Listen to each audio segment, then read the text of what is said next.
안녕하세요. 건강오름 김군입니다.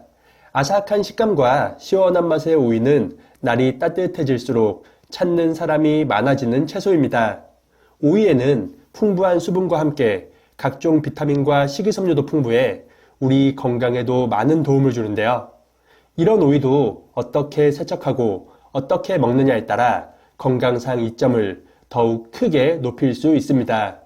그래서 오늘은 오이의 잔류 농약을 가장 확실하게 제거하는 방법과 장 속 노폐물을 배출하는 오이 섭취 방법도 알아보겠습니다.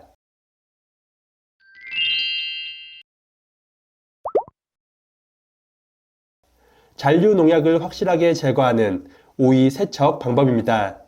오이는 껍질에 각종 미네랄과 식이섬유, 항산화 물질이 더욱 풍부하여 껍질째 먹는 것이 좋습니다. 하지만 오이와 같이 표면이 울퉁불퉁하고 주름이 많은 채소의 경우 잔류 농약 제거에 더욱 신경 쓰는 것이 좋은데요. 특히 오이 꼭지 근처에 움푹 들어간 부분은 상대적으로 농약의 잔류 가능성이 높아 섭취에 더욱 주의가 필요합니다. 많은 사람들은 잔류 농약 제거를 위해 소금이나 식초, 숯을 사용하는 사람들도 많은데 이는 큰 효과가 없는 것으로 나타났습니다.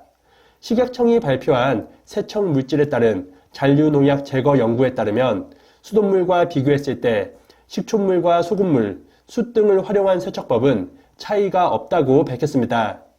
위와 같은 방법으로 농약을 묻힌 채소를 각각의 세척물에 5분간 담근 후 흐르는 물에 30초간 세척한 결과 잔류 농약 제거 효과는 1에서 2% 사이로 오차 범위 안에 있었습니다.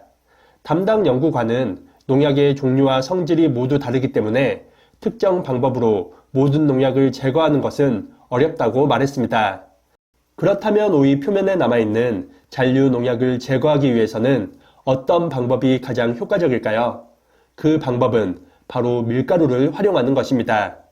밀가루의 고온 입자는 크기가 매우 작고 흡착력이 강해 오이의 돌기 사이사이에 침투하여 농약과 이물질을 흡착합니다. 그리고 떨어지는 과정에서 농약 등 오염물질까지 함께 제거되어 가장 안전하고 효과적이라 볼 수 있습니다. 국립농산물검사소의 자료에 따르면 수돗물과 식초물, 밀가루 등 여러 방법으로 채소를 세척한 결과 3%의 밀가루물로 세척할 경우 제거율이 85.8%로 가장 효과적인 것을 확인할 수 있습니다. 3% 밀가루물 세척법은 물 1리터에 밀가루 3큰술을 풀고 오이를 3분 이상 담근 후 흐르는 물에 세척하는 것입니다. 우리가 흔히 활용하는 식초와 소금의 경우 살균 효과가 있어 미생물의 생육을 억제할 수 있지만 잔류 농약 제거와는 무관하다고 볼 수 있습니다. 앞으로 오이를 드실 때 밀가루 세척법을 활용해서 껍질까지 깨끗하게 드시고 건강도 지키시기 바랍니다. 장을 깨끗하게 청소하는 오이 섭취 방법입니다.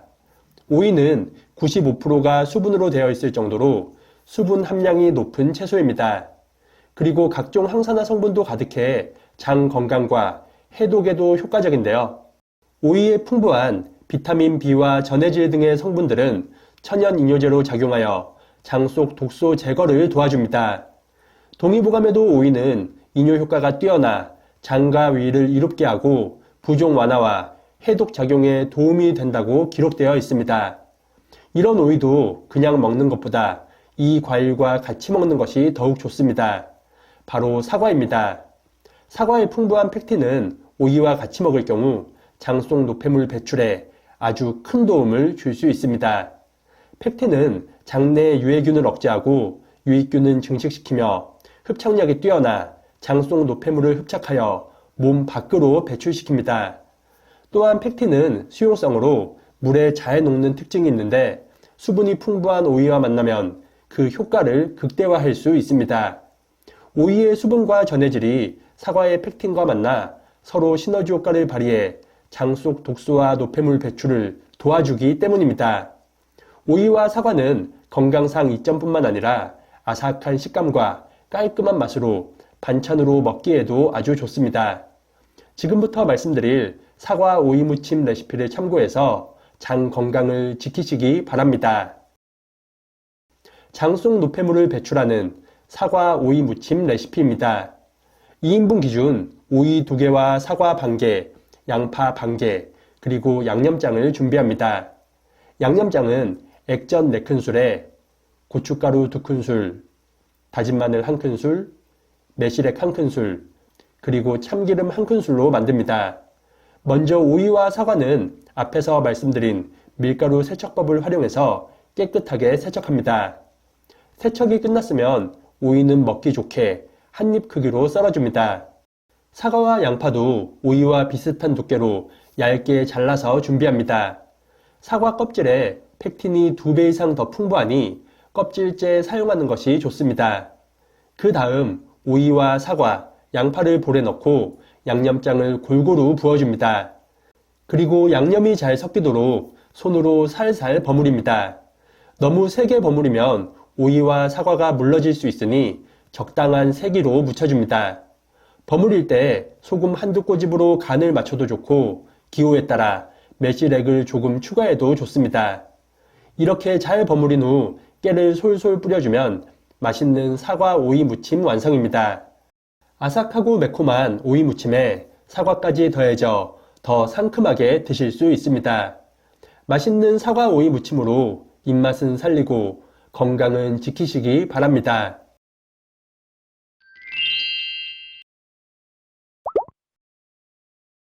오늘은 오이의 잔류 농약을 가장 확실하게 제거하는 방법과 장속 노폐물을 배출하는 오이 섭취 방법도 알아봤습니다. 오이는 풍부한 비타민 K로 인해 뼈 건강과 심혈관 건강에도 도움을 주니 참고하시기 바랍니다. 하지만 오이는 차가운 성질이므로 소화기관이 약한 분들은 과다 섭취에 주의하시고 큰 사이즈는 하루 1개, 작은 사이즈는 2개 이하로 드시는 것이 좋겠습니다.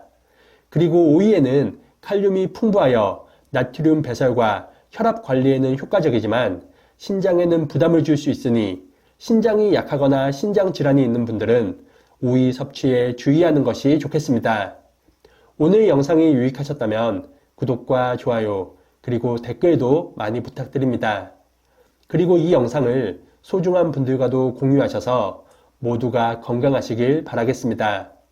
그럼 다음 영상에서 더 유익한 건강 정보로 인사드리겠습니다.